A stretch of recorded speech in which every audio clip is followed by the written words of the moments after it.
The day I caught my fiance cheating 2 days before our wedding. So, I've recounted this story a few times on Reddit, but I felt this subreddit would be the best way to get it out of my system. For context, I'm now 31M, but this occurred in 2014, when I was 26 and my ex-fiance was 25F. Let's call her Barb. We met in college and dated for 3 years before being engaged, with a wedding date set by the 4th year.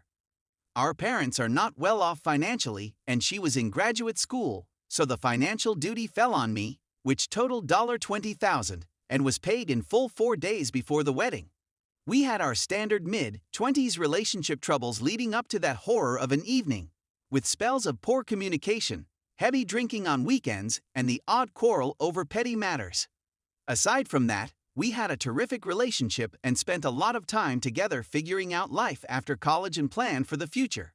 As I previously indicated, the wedding and reception venue processed my check 4 days before the wedding, despite the fact that the contract specified that it was non-refundable. Over 120 guests had been confirmed, including a few dozen from out of state. Tuxes and bridesmaid gowns had been measured and paid for, and everything was coming together. Now, before I continue meandering, let's get to the inevitable events that you're all interested in. The night in question was a Friday evening at our new apartment, which we'd moved into a few weeks before, and we'd invited around a dozen people over to pre-game before hitting the town's pubs. My buddy, whom I've known since kindergarten, we'll call him Ricky, was among this bunch of buddies. Barb and I had spent a lot of time with Ricky over the past 3 years, and he was undoubtedly one of her favorite of my friends, which is always great when you're so gets along with individuals in your social circle. The night began at a neighborhood nightclub that allowed buyout, so by the time we left, a 1/5 of Jameson and a third rack of Ewingling had been consumed, and everyone was intoxicated. The next 3 hours were spent moving between 2-3 bars, resulting in the whole group devolving into a drunken, aggressive mess. Most everyone went home when the bars closed, save for me, Barb, Ricky, and another couple who returned to our flat for a nightcap. Once back at our residence, the pair barely stayed for about 20 minutes before calling it quits and heading home, leaving me with Barb and freaking Ricky. Earlier in the evening in the bar, I spotted Barb checking her phone more often than normal and Ricky checking his phone after she had locked the screen. I nearly put 2 and 2 together. But why would I be concerned about them plotting anything nefarious 2 days before I was going to marry this girl? Back to my place, I was reasonably sober and observed that all of the liquor was gone, so I was thinking of picking up a couple of six-packs from a nearby establishment that remains up until 3 a.m. Barb and Ricky were clearly on the booze and had tanked, but there was no reason to assume anything shady would happen if I left for 20 minutes. When I was in my vehicle, about to leave my apartment complex, I had a horrible sensation in my stomach that something wasn't right, which really terrified me out. So I contacted my closest friend, and he agreed to be picked up and accompany me on the beer run and back to the flat. We strolled up to the sliding glass door that led to my living room, which featured a couch to the immediate right. After getting some Bud Headies and coming home, we opened the door, took 2 steps inside, and my ex-fiancé was totally mounted on Mr. Ricky tonsil deep inside each other's throats. The remarkable thing about the circumstance was that neither of them seemed to realize that my friend and I were just 10 feet away, observing their intoxicated antics.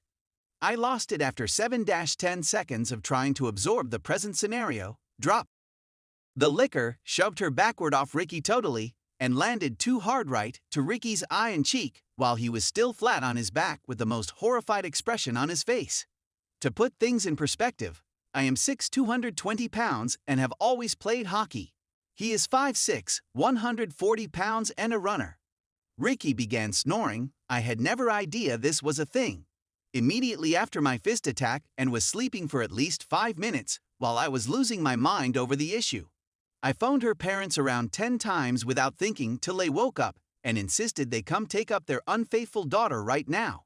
Their home was just 5 minutes down the road, so they came in quickly after I was berating Barb for her heinous, nasty choice.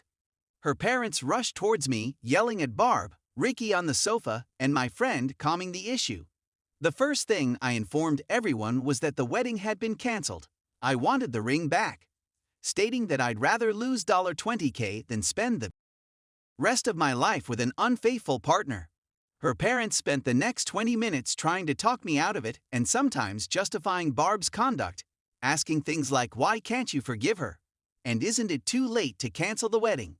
Meanwhile, Ricky awoke with the right half of his face swelled to the size of a grapefruit and his left eye closed. It was difficult to get him out of the apartment since he was too intoxicated to drive.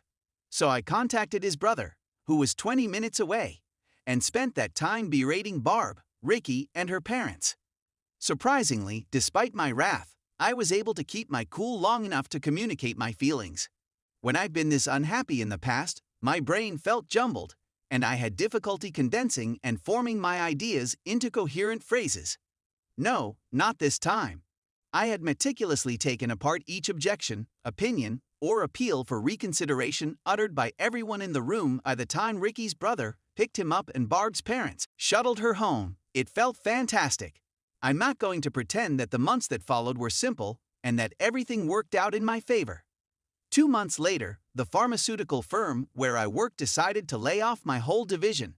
I had piled up thousands of dollars in credit card debt to pay for the wedding. Unemployment followed me for 5 months, and I was diagnosed with major depression. Life was a roller coaster for a few years, and I wouldn't wish it on anybody, but now that I'm 31, things have calmed down and I couldn't be happier. Thank you for allowing me to air my grievances. Story 2. Is cheating on a cheater okay? This is a lengthy tale, but to summarize, my spouse cheated on me 2 years ago, and now I'm semi-cheating. My spouse confessed to me about an affair 2 years ago. We had barely been married for a year. He had really begged for a divorce since our relationship was so awful at the time. We argued all the time, and I put him down and shouted at him all the time. It was unquestionably a poisonous connection.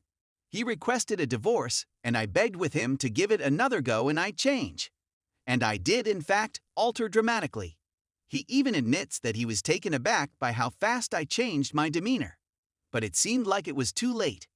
My husband had had enough of me and was having with another lady at work. It lasted about a week, and when he came clean, I read all of their communications. We traveled to Hawaii together before he told me since it was a vacation we had planned a while ago. It was almost as though we were on our honeymoon. I had no idea he cheated at this point.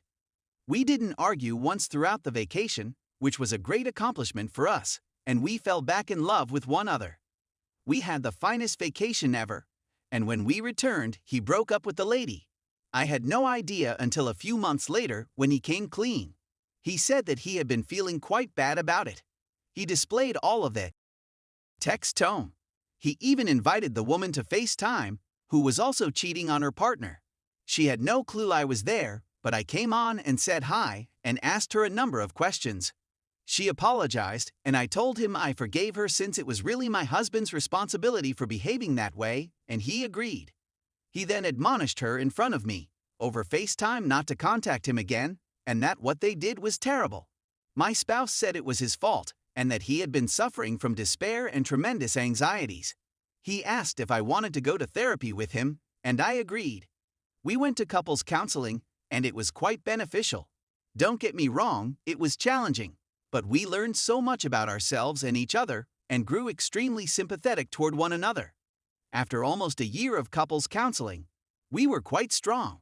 I'm not going to lie, I even put my husband to the test by claiming to be a colleague with a new phone and texting him that she wanted to have with him and miss him. He gave me the text right away, apologized, and asked what I wanted to do. Of course, I admitted that it was my fault, and honestly, I felt horrible since he ended up having a panic attack, which was my fault. Yes, my husband made a mistake, but he has shown to me that he is a decent guy and has developed as a result of it. I'm really quite proud of him since he tried suicide after I found out because he was so wounded. But now he's doing so much better and putting in so much effort during treatment. Now, a year later, I'm beginning to stray for no apparent cause. My spouse has been taking care of me non-stop since I was diagnosed with a chronic pain problem. He attends all of my doctor's visits, makes all of my appointments, advocates for me, and has held my hand the whole time I've been in agony. He is now also assisting in the care of my parents. I met someone lately on Ashley Madison. I believe it is related to my melancholy since my chronic pain is excruciating and I feel so lonely throughout the day. My spouse is required to work since I am on unpaid leave. He's been cooking meals and doing all of the housekeeping, yet I think they make me feel lonely at times for no reason. I've been texting, and with a man I met on AM. I think it's very innocuous and lets me feel like a regular person without the condition, but I feel terrible when I watch my spouse working so hard. Is this harmful or innocuous? The man continues requesting to meet, and I have a lot of fun conversing with him. I don't intend to have real with him, but I love chatting to him and have emotional sentiments for him. I'm troubled because I feel like ever since my spouse strayed, I've had this thought that if I ever want to completely love him again, I have to cheat as well. Has anybody have a similar experience? Any suggestions? Thank you for taking the time to read this lengthy content.